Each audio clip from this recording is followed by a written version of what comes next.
Des banderoles bien visibles et explicites, accrochées face aux joueurs, à l'entraînement, un rassemblement unitaire, toutes tendances confondues, et une ambiance de plomb, les signes ne trompent pas. Cette fois, la colère est dans toutes les têtes. Ça fait déjà un moment qu'on a l'épée Damoclès au-dessus de la tête, où on voit les poursuivants derrière qui veulent se sauver. Et nous, on reste toujours au même point, même pas capable de prendre un point, pas d'orgueil.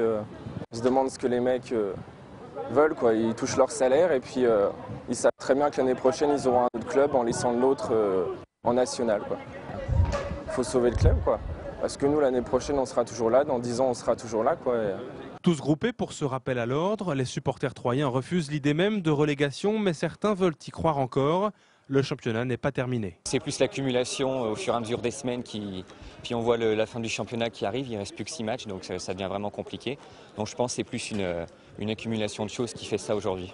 Et jusqu'à la fin, on reste là et on verra après le 30 mai comment que ça se déroule. Un peu plus tard dans la matinée, le président du club n'a pas cherché à se voiler la face. L'heure est grave.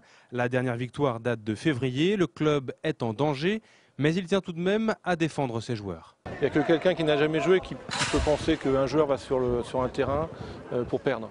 Ça n'existe pas. Quand vous rentrez, comme c'était le cas à Amiens, devant 17 000 personnes, je peux vous dire que c'est une véritable arène et que vous n'avez pas envie de perdre. La seule chose, c'est qu'après, il y a des questions de confiance, des questions de réussite. Enfin, il y a plein d'éléments qui rentrent en ligne de compte qui font qu'à un moment donné, ça tourne ou ça ne tourne pas. Là, on est dans un cycle qui est très mauvais, qui dure trop longtemps. Donc à nous maintenant de trouver les ressources pour de nouveau refaire basculer les matchs en notre faveur.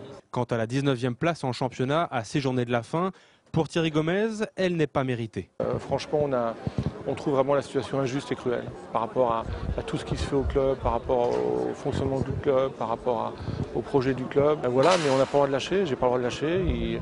On reste là, debout, et puis on va tout faire pour sortir de ce cauchemar. Pour l'instant, les clubs de supporters ont appelé leurs troupes au calme face à la situation. Mais aujourd'hui, plus que jamais, seuls les points comptent. Les joueurs, eux, n'ont pas souhaité réagir face aux balises de détresse des supporters troyens.